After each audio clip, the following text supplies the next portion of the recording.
Bueno, estamos en la entrevista con don Marcelo Muñoz. Es un, bueno, reconocido sinólogo y además, bueno, al frente de la Cátedra China, que es muy reconocida en España. Y ahora un nuevo libro, don Marcelo. China ha vuelto para quedarse y además para quedarse en un momento crucial, con grandes cambios en el siglo XXI, en esta geopolítica en la cual, pues China quiere ser el actor preponderante, ¿no?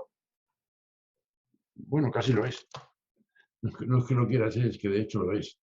Eh, lo que pasa es que es actor preponderante con una gran resistencia por parte del poder establecido, que es el poder de Occidente.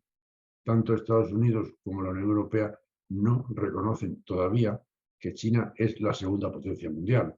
Es decir, Mm, la reconocen de palabra, pero no la reconocen consecuentemente. Si es la segunda potencia mundial, debe participar, tiene obligación y tiene derecho a participar en la gobernanza global. Y la gobernanza global está en manos de Occidente monopolísticamente. No dejan que nadie más entre y por tanto se resisten a que China entre. Ese es el meollo del libro. claro, pero estamos viendo que China no solamente es una potencia económica, sino también quiere ser una potencia militar y política, ¿no? Y tecnológica, y Claro, tecnológica, y que es tecnológica. quizá el salto más importante. Yo llegué a China en el año 78. Ujú, Yo llevo 45 años conviviendo con China, trabajando allí, he recorrido cantidad de ciudades, he trabajado como en comercio exterior exportando a China, he conocido a bastantes dirigentes chinos con los cuales he podido entablar una conversación abierta y eso lo reflejo en mis libros y mucho más en este último. Todo el libro casi es la conversación con varios de los dirigentes políticos con los que más cerca me he encontrado y me van mm. contestando a todo. ¿Qué pasa con la democracia? ¿Qué pasa con los derechos humanos en China? Y contestan su opinión. Y por eso el libro tiene un interés no solo de saber lo que ocurre en China, sino un poco saber también qué piensan los chinos. Claro, Mi claro. convencimiento, desde que llegué a China, me lo han preguntado muchas veces, desde el primer viaje, lo que más me llamó la atención de China y lo que me sigue llamando la atención y sigo investigando es que China es otro mundo, Mm, distinto de Occidente, mm, distinto en muchísimas cosas, empezando por el pensamiento político, por la filosofía, por la concepción de la historia, por los valores humanos que para ellos son los más fundamentales, que son sobre todo los colectivos, la solidaridad, es otro mundo. Y eso es lo que en Occidente no se ha percibido, porque hay muchos filtros.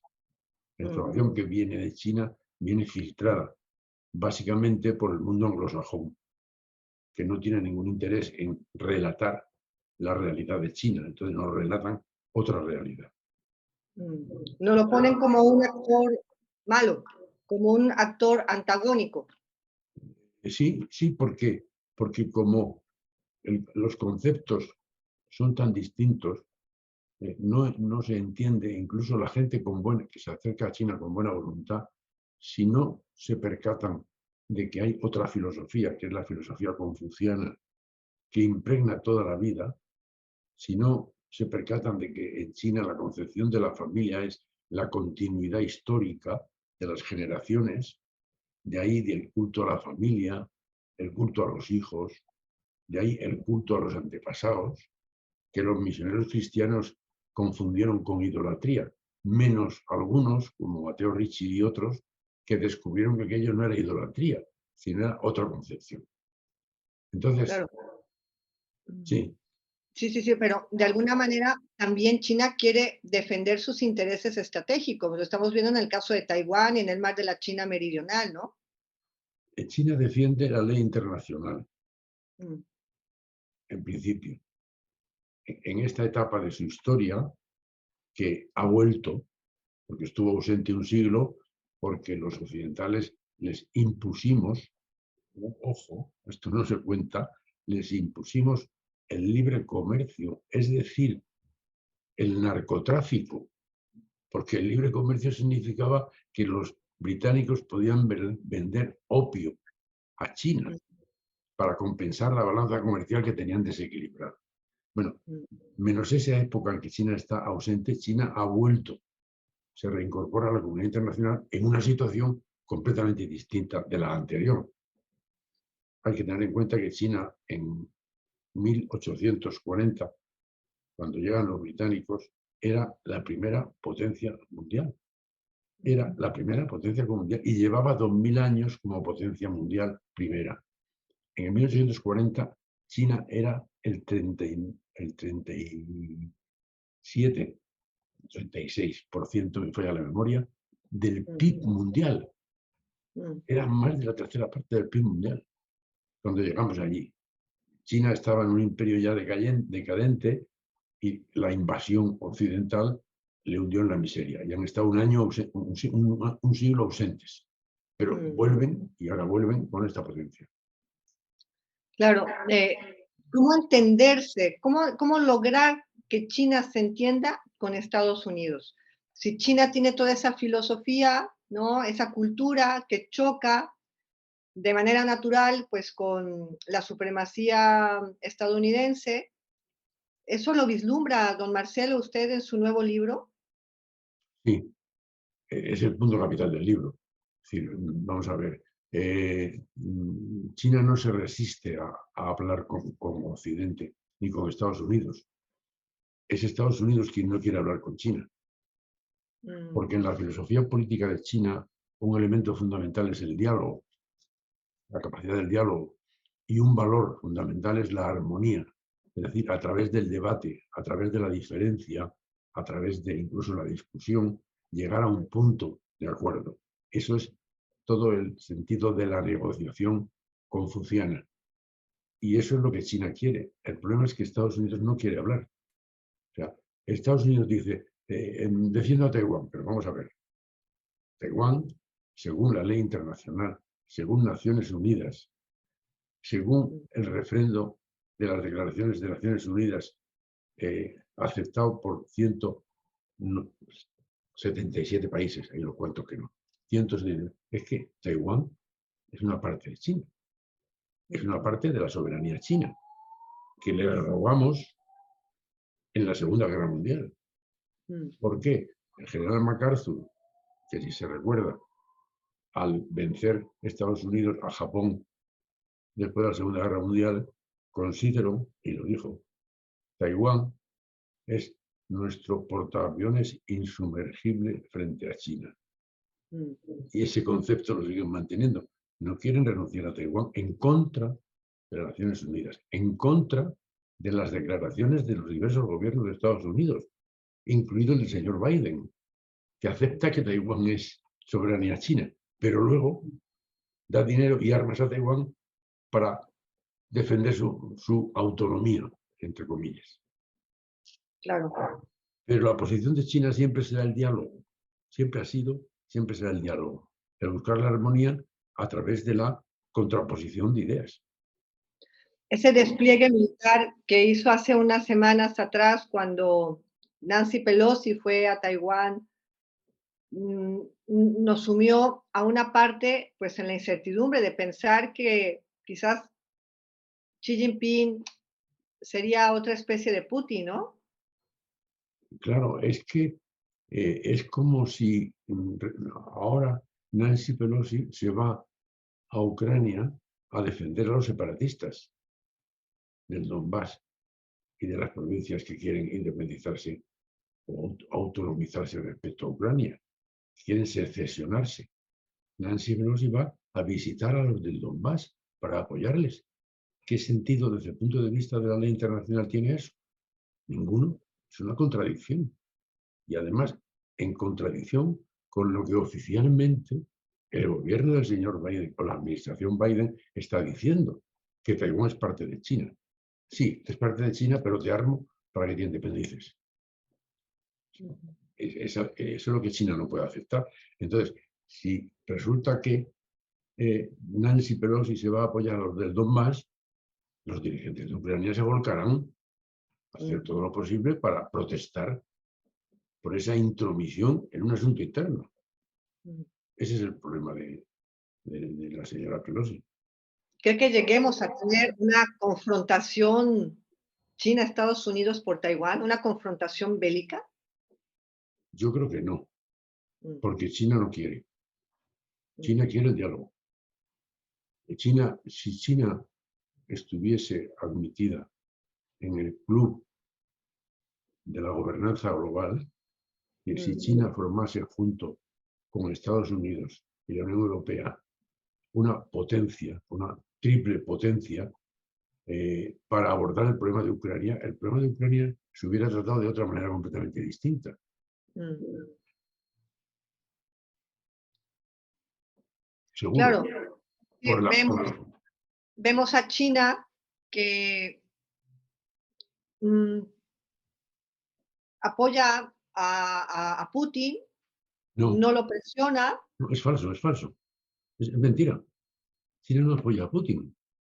Mm, China no es aliada de Rusia.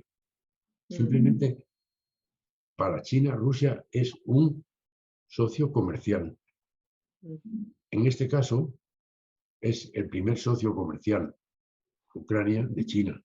Pero 142 países tienen a China como primer socio comercial en volumen. 142 países, igual que Ucrania, igual que la Unión Europea, igual que Estados Unidos. El que sea ujú, socio preferente por volumen no quiere decir que sea aliado, porque ni la política de China coincide con la de Rusia, mm, ni la ideología y la filosofía de China coincide con la de Rusia, ni la concepción del mundo coincide con la de Rusia. mm. Son completamente antagónicos en política, en filosofía política. Por tanto, no puede ser aliado. Es ¿Y por una qué no le fuerza.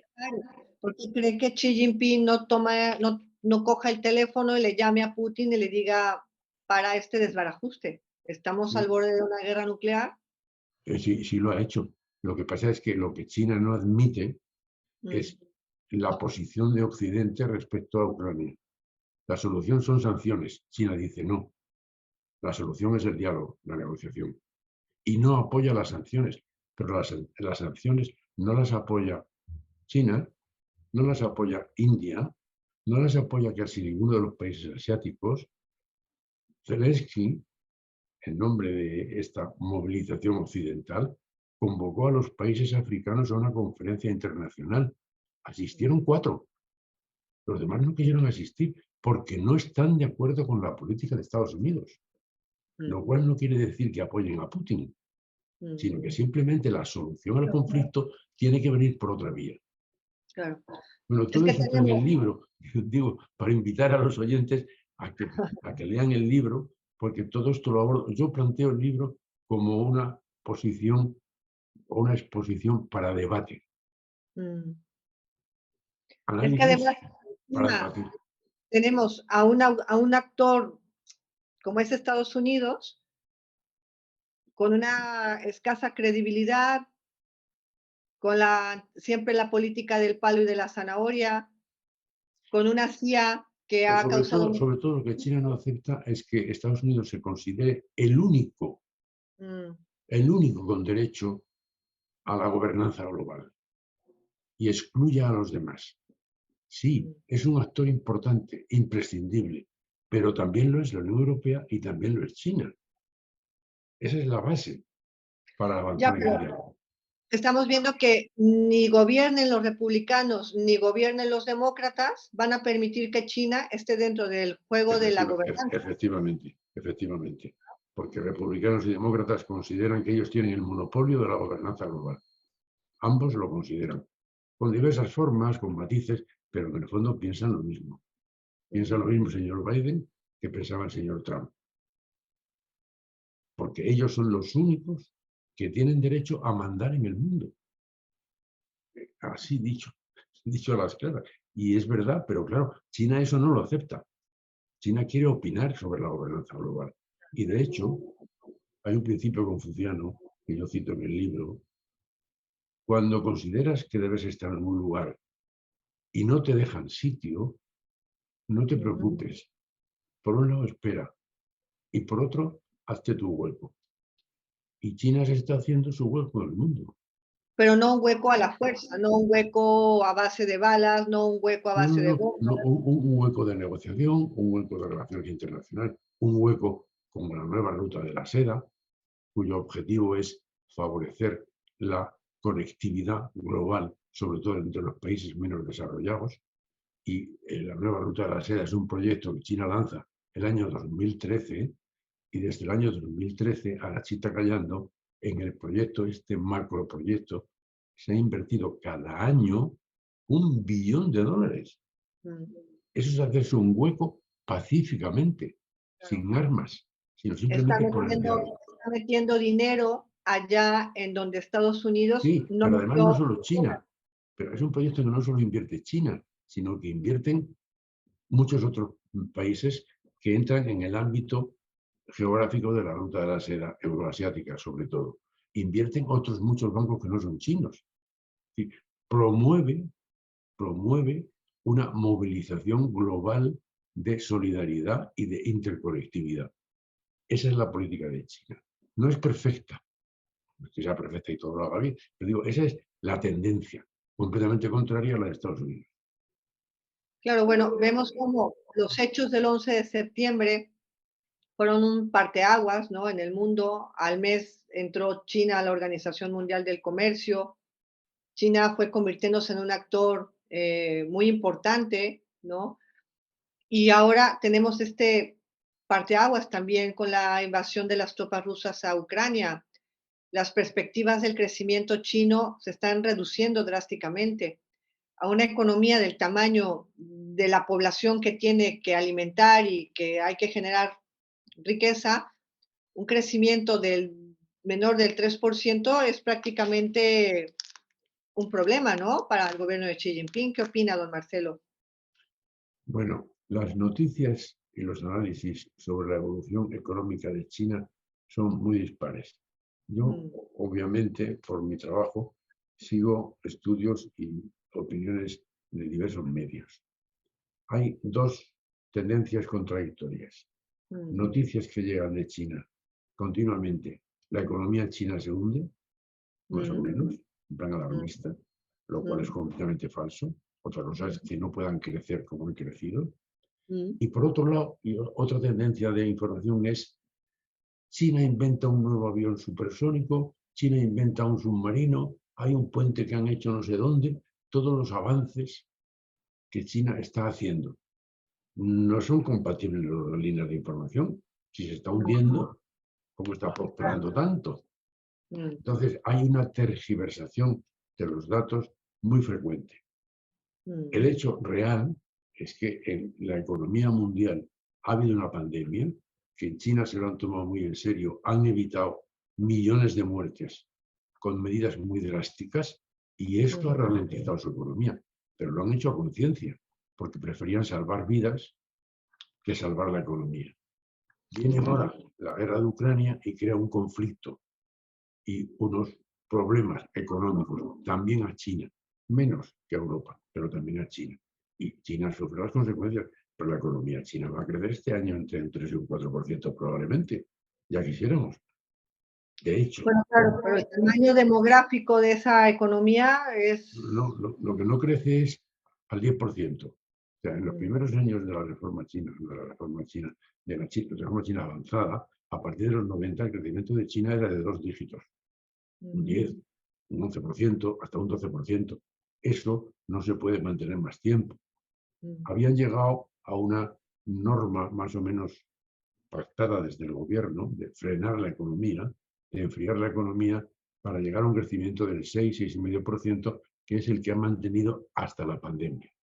Y desde la pandemia, esa expectativa de crecimiento se ha reducido, posiblemente va a quedar en el 4, 4,5%, pero ya quisiéramos crecer un 4, 4,5%. No es un desastre, no se hunde la economía. Yo recuerdo cuando yo viajaba a China prácticamente cada trimestre, durante muchos años, lo primero que hacía era llegar en el avión y coger el periódico español. Y llegué a un viaje de esos y leí un titular en El País. La economía china ha tocado techo. mm, ¿Qué ha pasado? Bueno, pues que ese año la economía china, en vez de crecer un 12% como estaba creciendo, había, iba a crecer un 11,5. Entonces, había tocado techo, pero bueno, ¿qué techo?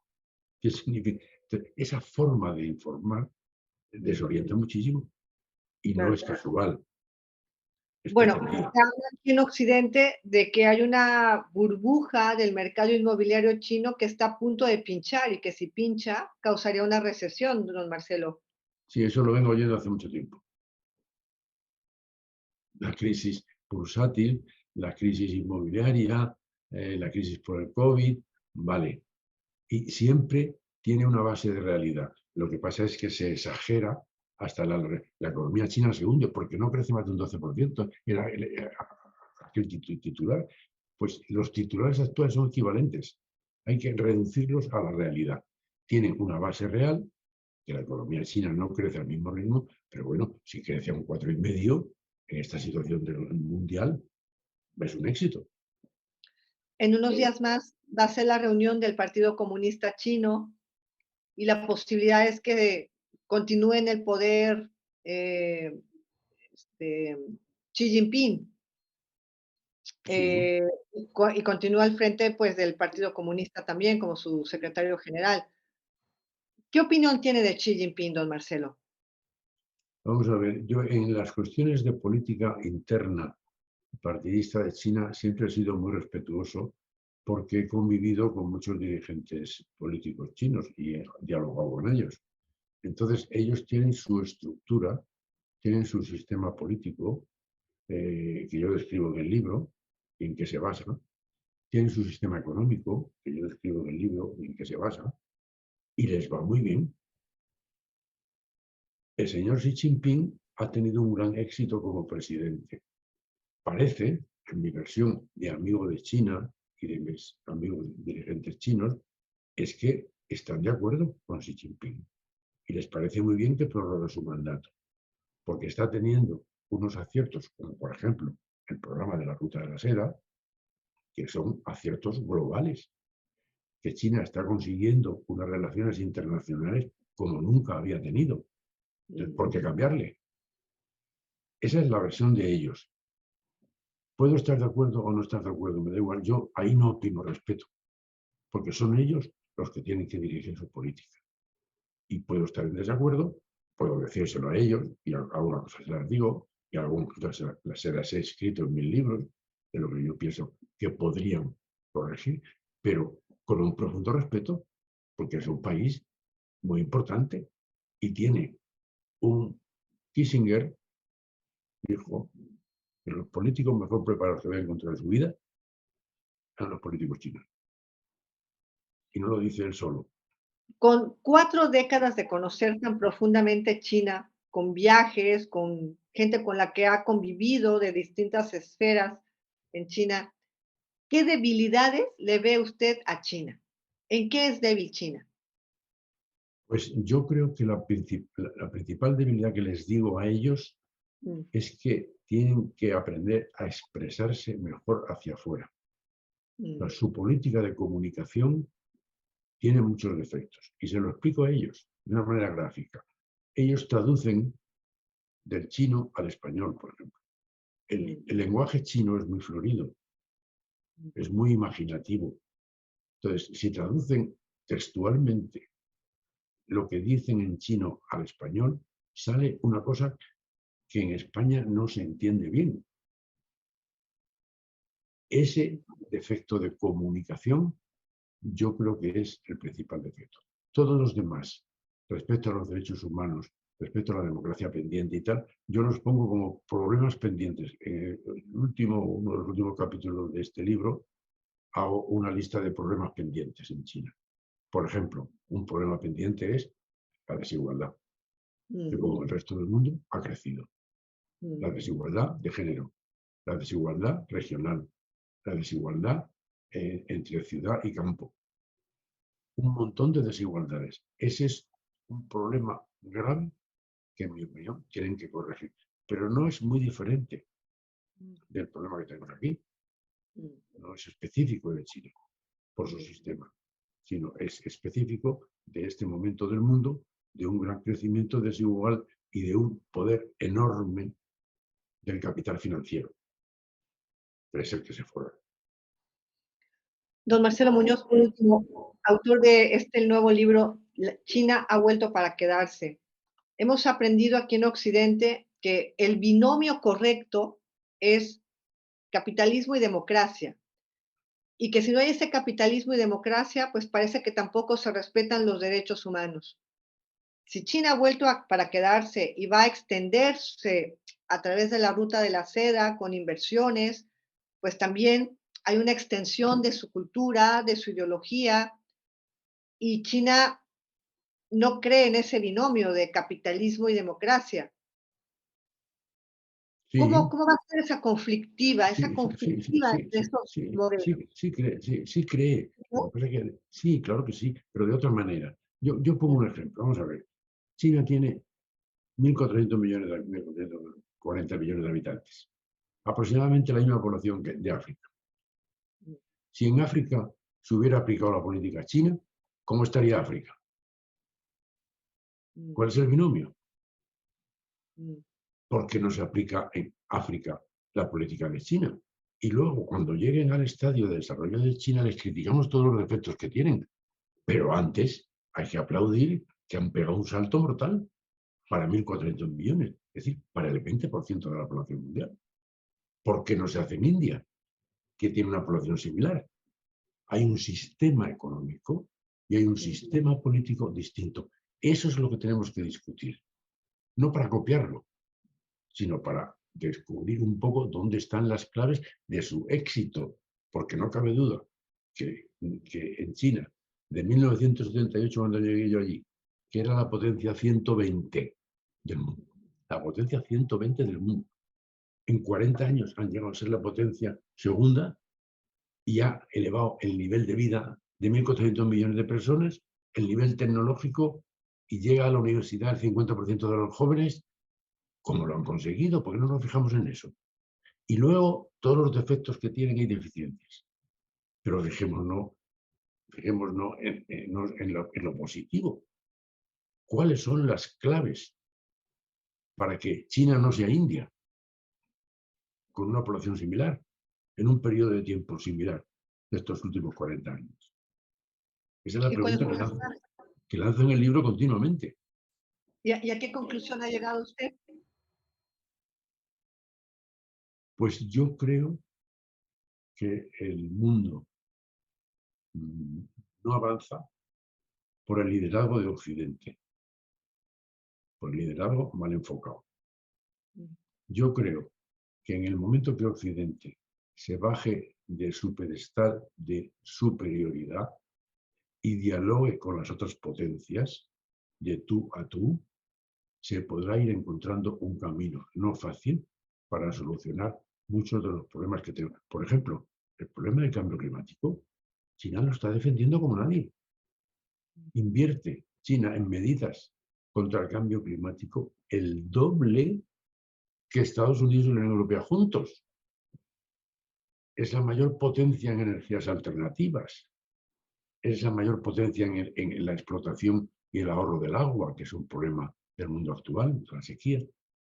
Han construido una muralla verde para frenar el desierto de Gobi, que empezó en 1978, es una característica de la política china, trabajar para las futuras generaciones. largo plazo. Para las futuras generaciones, no para las próximas generaciones solo, para las futuras generaciones. Bueno, empezó el proyecto en 1978 y acaba en 2030. Llevan plantados como muralla verde para frenar el desierto 66.000 millones de árboles. Mm. Y el proyecto concluye en 2030 con la muralla de 100.000 millones de árboles. Hablemos de eso, Vaya, claro, hablemos de eso, claro, digo claro. yo. Y ¿Cómo luego, definiría al gobierno de Xi Jinping? pues por lo que yo conozco, que no he conocido a los más altos niveles, pero sí a niveles medios, Mm, en general tienen un equipo pensante muy potente. Son 450 think tanks los que hay en China. mm, Algunos tan potentes como la Academia de Ciencias Sociales, que mm, tiene 42 millones de empleados. no todos técnicos y economistas, en total, entre los cuales hay millones de ingenieros, economistas, abogados, etcétera. Ese equipo pensante es la gran potencia de China, la gran potencialidad de China. ¿Cómo cree que Xi Jinping vea desde Beijing este conflicto provocado por Putin? No he entendido, perdón, la pregunta. Sí. ¿Cómo cree que Xi Jinping desde Beijing, ¿no? Desde China, observe este conflicto creado en Ucrania por Putin? Bueno, pues yo lo explico por los hechos. Mm, China se ha opuesto a la política, como decía antes, de Occidente de sanciones porque cree que es ineficaz y se está demostrando en la práctica mm, que no sirve para nada, no frena nada y ujú. por otro lado irrita y cree en que es posible la negociación y siempre, en todo momento, está defendiendo la negociación, está apoyando y está en diálogo en la medida de lo posible con la dificultad que tiene China de que como ni Estados Unidos ni la Unión Europea le dejan meter baza en gobernar este conflicto, pues tiene pocas posibilidades. Pero su política va por otro lado. Ese es el acierto de China, en su política. Muy bien, pues don Armonía, Marcelo Muñoz, me ha dado diálogo. mucho gusto platicar con usted. ¿Cuándo estará por México presentando el libro? Ya no tengo movilidad, lo siento, pero lo presentaré vía digital todo lo que las oportunidades que me Claro. deis. Todas las Bueno, oportunidades pues que me deis, vía digital. Todas las conversaciones que podamos tener vía digital para llegar a México también. Tengo otras vías de contacto con grupos mexicanos de amigos de China y estamos en comunicación. Todo lo que venga por ahí, que sea hablar, dialogar, exponer esta posición. Yo digo siempre, cada artículo que publico y cada libro, digo, te lo envío para fomentar el debate. No quiero ser dogmático en nada. Son tesis para debatir. Debatamos, claro. ya lo vemos. Bueno, y además con la ventaja que usted tiene de que usted conoce China por dentro, que ha viajado, que ha vivido, Sí. que ha hecho negocios, que ha estado, es muy distinto a ver a China sentado Mira, desde el escritorio. haciendo un recorrido en estos 45 años, he visitado más de 100 grandes ciudades. Aldeas, muchísimas, porque he pateado el campo. Me he metido en aldeas. O sea, sí he tenido la oportunidad y para mí el gran descubrimiento que me ha ofrecido China es la posibilidad de ser testigo de una transformación política y social de una población tan enorme como no ha habido en la historia hasta ahora. Eso lo reconoce muchísima gente. Pero he podido ser testigo de eso, es un privilegio. Es un privilegio y por eso los últimos años de mi vida los estoy dedicando a dar a conocer intentar dar a conocer este fenómeno que creo que es muy positivo para el desarrollo del mundo. Claro. Pues me va a dar mucho gusto hablar de su libro, que la Y que gente lo lo lean, y conozca que lo lean, bien, y que que lo lo, y que lean. lo- Claro, por supuesto, don Marcelo, un personaje muy reconocido, un analista internacional, pero sobre todo un gran experto en China.